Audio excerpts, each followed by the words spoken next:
سلامونه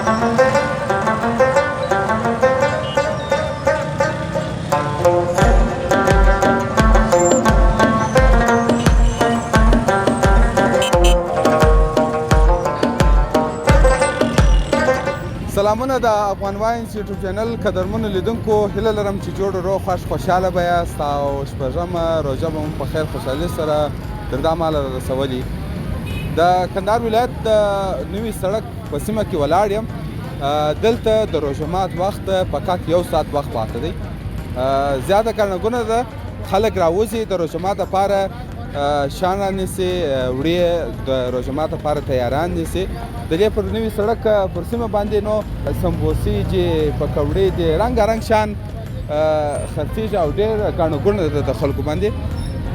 نو که چیرې تاسو د روژه مات لپاره څه تیار کړي په کومنټ کې راته پرېږدئ چې داس پر شپږم روژه مات باندې څه شي وخوړل. د افغان واینز لیدونکو راځو د خلکو سره به مرکې کوو چې دوی د روژه مات لپاره څه وړي، د دکاندارانو سره به مرکې کوو، څه نه څه خلک د ګرانۍ څخه هم سر ټکوي، د هغه په اړه به هم ورسره وغږېږو.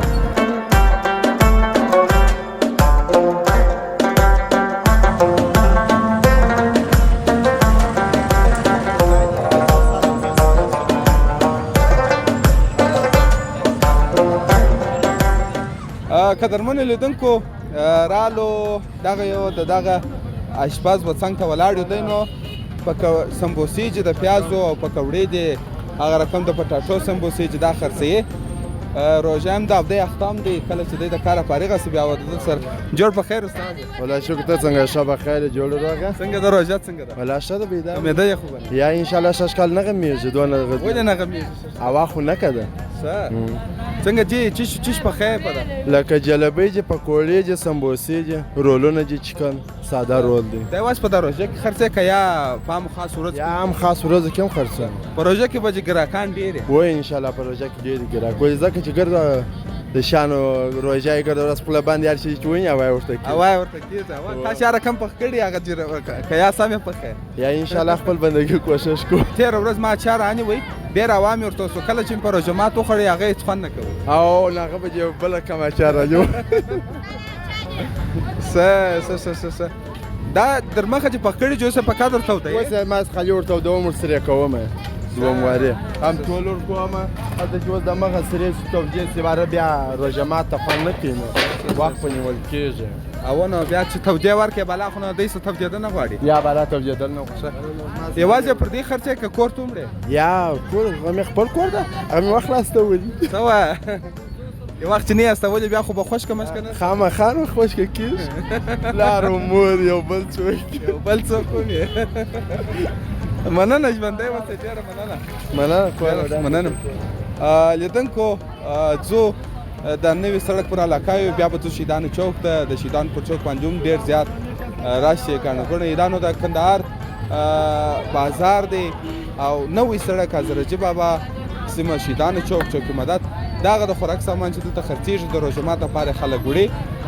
د همدغه ځای څخه وړي. ځمه د هغه سیمې دا خواته یو بل هوټل دی،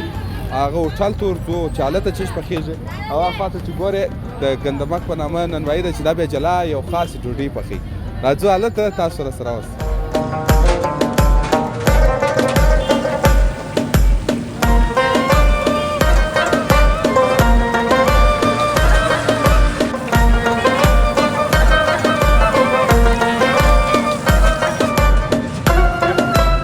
دا د ګندمک په نامه ننوایي ده. ګندمک ننوایي د خو ډوډۍ د عادي ډوډۍ څخه هم ډېر فرق لري. څنګه ته مې دا ورور ولاړ دی دغه ډوډۍ یعنې خرڅوي، د ډوډۍ راپورته کړه. دا ګردۍ ډوډۍ ده او دونه غټه پخ کړې ده. د جوړ په خیر سړی مسرور جوړه په خیر اخرت دی ژوندی اوسې خیر. دا سس ډوډۍ ولې د نور ننوایانو سره ډېر فرق لري؟ دا چیش پکې ښکار سوي دي. زما ډوډۍ چې د وروره په دې کې 3 رقمه شیان دي. یو چې دي قزاقي اوړه دي، بیا وطني اوړه دي، بیا د جوارو اوړه ورسره ګډوو، بیا شاته ګوره چې راواړې په دې کې بیا موږ ګوره سبوس کاروو چې دا د معدې دپاره ډېر ښه دی. نو په دې خاطر باندې دا زموږ ډوډۍ دا رقم. نو دا یوه ډوډۍ څو پای لري؟ دا 10 افغانۍ. 10 افغانۍ و دا په ماشین پخوي که په لاس؟ دا په ماشین پخوي. په ماشین پخوي. و د ګندمک یې ولې بولئ؟ ګندمک مطلب دا دی چې وطني د غنمو اوړه په دا خاطر په دا غدا وګوره که نمک ورته وایي څه دا چې بیا دي دا بیا د راغله غټې دي دا بیا څو بیه لري دا شپېته افغانۍ بیه لري او دا چې راځي اوس دغه د نورې موږ پخوو دا بیا 90 افغانۍ بیه لري لیدونکو راسي دا خو بیا بیخي ته ایسه د مخه ایسه شابه دا څونه اوږده ډوډۍ دا څو یو متر وي دا تقریبا 1.5 متر بر لري 1.5 متر اوږدوالی دی دی 2 متره یې بر دی نو تقریبا دا 20 سانتي یې بر دی دا خو زما د کت سره دا یو شی ده ونه نو دا مو څنګه پخه کړو دا ماشین پخو څه و یعنی تقریبا د 1 متر څخه نیولې بیا د 10 متر پورې مې ډوډۍ پخوای سو در 10 متر 10 متر پورې او نو دغه دی دا خلک در سره که یاد دغه سي د مارکیټینګ د دا د ګراکان د پاره اوس ګور زین راته وای موږ ته داسې غټه ډوډۍ را پخې کی نو اوس دی راځي د مازګری وخت باره دا ډوډۍ وړي پروژه کې به مو استاد کاروبار ډیر کیا په مو خاص کې ورځ فرق نه کی هیڅ فرق نه ورکی خلک ډیر خوشي ده و خلک ډیر خوشي موږ ګراکان لرو و نو داس بیا نو سیری تا خو پروژه نه غمه ده یا دا دې سره شاده و شروع ده خو نو باندې وسه خیر خیر دن کو ته دا ډوډۍ په ګوري دا ډوډۍ به ډیر دا ډوډۍ ده کوم دا سه ډوډۍ تاوا کېدل بیا دلته کندهار تراسي دا 10 متر ډوډۍ ته پخولای شي دلی یو په همدغه بازار کې تاسو را سره اوسئ د روژمات وخت هم څه وخت پاته دی لږ وخت پاته دی خلک راځي شان را نیسي او بیا نو ځي کور ته د خپل کورنۍ سره په ګډه روژمات کوي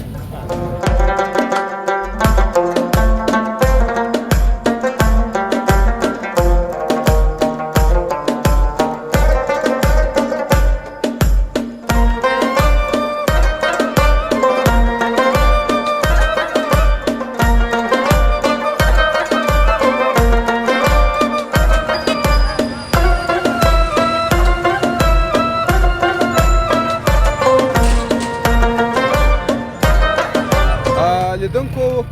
تاسو وینئ دلته رنګارنګ غټې جلبۍ کوچنۍ جلبۍ او داسې نور شان پر اچولي چې دا به څه شي دغه ورور مې څنګ ته ولاړ دی ده تللی نو ستا هغه بل یو دی د هغه سره به هم خبرې وکړو جوړ په خیر شهردار په خیر خیر وکړه شپې روز په خیر روژه مبارکه په خیر ده ژوندی اوسئ خیر اوسئ څنګه چې دا جلبۍ دا خو بیخي غټې او ډېرې جالبې دي دا څنګه پخوئ دا په دې کې کاریز بیکامو 10 کاله ده او 10 کاله بله و چې د موږ استاد په خیر موږ د خاله زوی ده نو په کور کې پخوو او بله د لې بازار ته راوړو خرڅوو نو تقریبا د چارک په سل یو نیم سل دا غټه 1500 300 300 شاوخوا کېږي نو دا غټه جلبۍ دا څنګه پخوي په چیش کې پخوي دا جلبۍ پر کم پخوي که هغه پخول بیا جلا یا هغه پخول جلا دي او داغه چې د میکس ورځي او هغه چې یوازې ترمیده ورځي څه ترمیده ورځي بله و پر داسار مو چې شو راچولې هغه وچه کوپرا ده باران وچه کوپرا و دغه او دغه ده دا بارنګ کوپرا ده دا کوپرا بیا د خوند لپاره پراته و د خوند لپاره یو دغه د لپاره چې څوک مثلا روژمات پورې خپل د شنیان لپاره بده د نومان باندې لیکل ده او څه دا بیا خاصه تحفه ده و دا بیا خاصه تحفه ده په دونه کوچني ځای کې دلته د زمانو غم یې هم اخیستی دی د عاشقانو غم یې هم اخیستی دی وایي که څوک یو چاته خپل میرمن ته یا خپل خوږدن ته تحفه وړي نو بیا پر دغه غټې جلبۍ باندې پر دا کوټه باندې نوم ورلیکي نوم یې ته لیکې بله و نوم یې زه خپل لیکم دا خو هم یو ډول مهارت غواړي و په انګلیسي نومان لیکي مثلا یا ای یا اف یا ام چار شی هغه موږ ولیکو نو بیا به ژوند راغله خوږ و د هغه خوږېږي چې 50% سره نږدې به 100% سره نږدې په دې خوږوالي کې ستاسو لاس دی و بله و استاده ته څنګه خیریت ډېر مصروف خیریت ساتي ان شاء الله بس مصروف هم اوسه یو څه به مو رقم را سره باندې څنګه دی ستا کارونه څنګه دي بس شکر دې رب سره راځي ورور د وخت جلبۍ سپڅلې چې ته خو ډېر تعریف وکړي والله امکان لري نو په کاروبار کې دا راځي تا در اوسه یو چاته نوم پښکې لیکلی دی رسولی چې ته جلبۍ والله خو خامخا نو ښه ژوند دی ژوند دی څنګه چې جلبۍ دا څو قیمت لري او دا کوچنۍ څو قیمت بس مختلف دی نو دا دانې راځي مثال 1 کیلو 2 کیلو 3 کیلو نار یو خپل قیمت لري دا غټې جلبۍ به مر څوک نس پخولی پخوای چې خو هر کار به زحمت راحت نشته زحمت غواړي ته زحمت زیات کړې باید روژه مبارکه څنګه شه ده شکر در دا ماله خو په خیر ده د ورځې دا وخت څونه جلبۍ تاسو پخوئ نو هم خرڅوئ تقریبا یو نیم خروار 2 خروار د لیو شکر عمده او چکانه ماشاءالله بس په کاروبار کې مبارکات ډیره زیاته مننه نه تاسو هم ورور چې مرته وخت راکړي ډیره مننه قدرمنو لیدونکو خو جلبیانې مې لیدلې وې دونه کوچنۍ خو دونه غټې مې نه ولیدلې شاید تاسو به لیدلې وې نه خو ما تر اوسه نه ولیدلې او جالبوالی لا دا و یو څوک چې بل چا ته تحفه استوي نو په دې جلبۍ باندې د دې کوټې په واسطه بیا نوم لیکي نو تاسو را سره اوسئ روژه مات هم لږ وخت پاته دی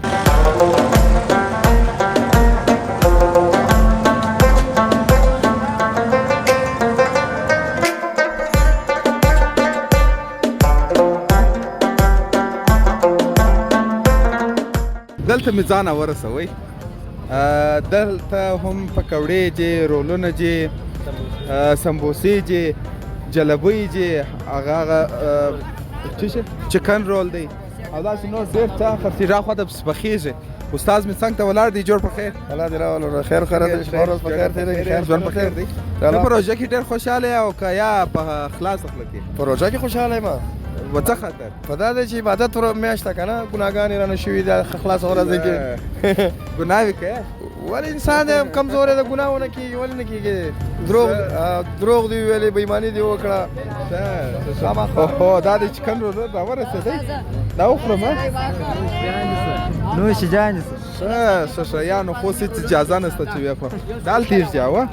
دا په څو دی دانه 50 افغانۍ 50 افغانۍ په دې کې چیز ګاډ په دې کې بوټي ده او سلات پیاز ښه تا دا مخ ولې پټ کړی دی دا ګرمي ده ښه د ګرمۍ څخه ور د تا وسه ښه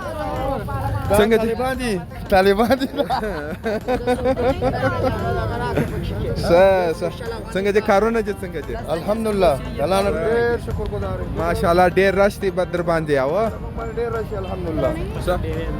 یو وخت راغلی وم د سهار ناشته مې اوس تاسو پر هوټل کړې وه هغه اوس هم لري که یا هغه بیا ختمه کړې هغه د اوس ماښام نه بعد د افطاري نه بعد څه چکن پراټه شوه مټن شوه بیف شوه عربي پراټه شوه دا د ماښام د یو سل شل کټ کمه څه دا شیان ټول ستا دا الحمدلله دا ټول ماښام نه بعد افطاري نه بعد بیا شروع کو تر پیشنمي پورې قدرمنو لیدونکو که په کندهار کې یاست نو د خیره سره بیا د روژه مات څخه وروسته یا که مو چیرې روژه مات کوئ نو همدلته په دا ځای کې خدای دې ډېر شیان پیدا کېږي عربي پراټه بیا څه رقم ده عربي دا دغه بیل سیسټم کې هغه کې مټن غوښه ولېږي او پسې چکلیټي پراټه ده چکن چیز پراټه ده چکن پراټه ده بیف په دونه کوچني ځای کې ډېر شیان لري ولا او الحمدلله د الله فضل غټ رسټورانټونه نه لري او دغه مور کړي دي سټارات مور کړي دي نن ان شاء الله تعالی په اول ورځ شپږم ورځ 15 ورځې مې لګ ریسټ وکړو شپږم ورځ بیا فعال کړو روژه څنګه ده ستاسو خو به ورکه نه نن څومره روژه ده نن شپږمه ده الحمدلله شپږمه ده در معلومه ده وایي نو خو موږ داسې ګنګاس کوو نه خامخا استراحت کړی دي تا ته به معلومه سوې نه یا ولا کوم استراحت کړی خو بس کارونه دي ټول په ما باندې ذمہواري ده مسافر یې د کوم ولایت کې زه خپله د ننګرهار یم د خوږیاڼو ولسوالۍ یم څه د خوږیاڼۍ په خوږیاڼو کې مې ډېر سفرونه کړي دي بس ژوند یې تېرېږي اوس کندې باغ ته تللی یم داسې نور سیمو ته تللی بس بیا زه د کږې ولسوالۍ یم څه د کږې ولسوالۍ د بیاري بر دلته چې څنګه دی د کندهاریانو سره چې ژوند څنګه دی ماشاءالله دا 15 کاله مې کېږي داسې بده خاطره مې نه ده د کندهاریانو نه ټول کندهار مې پېژني مطلب په 100% کې 80% کندهاریان ما پېژني عبدالله استاد چې کوم ځای هم پاله کړی الحمدلله راشي دا استاد دی زموږ دا ښه د چکن پراټه دغه دی دا تا پخې کړه اووه زه پخوم څونه وخت کېږي چې زده کړې یاره اووه کاله مې کېږي چې پخوم یې 2 کاله اووه نو اوس په پخه تجربه پکښې لرې اووه ښه ټیټه تجربه کې لرم دا د کوم ځای زه د بولدک یم وخت مې ګرده په پاکستان کې تېر کړی اوهو بیا نو د پاکستاني پراټې خوند هر څه زیات دی اووه تقریبا 15 میاشتې مې کېږي په دا ماجره کې راواوښتم او ماجر یې اوس ولې خلک اوس خو نو راځي خپل هېواد ته د خیره سره خدای دې راولاوه الله دې د دې خوشحاله یې کاله ته یا دلته شکر دی نه څوک ماجره ته وایي بیا خپل خلک دې شکر دی ډېر خوشحاله یم دلته و بس ماجر نه الحمدلله خپل هېواد ته راواوښتلې د خپل افغانستان یې نور په دې وویاړه چې دلته ښه پر ارامه ژوند تېروي و انشاءالله ډېر خوشحاله یم ځه مننه شکر دی هغه خپل کسب د دې برته زه کوم ځه خدای پاک چې کامیابي در په برخه کې ډېره مننه ډېره مننه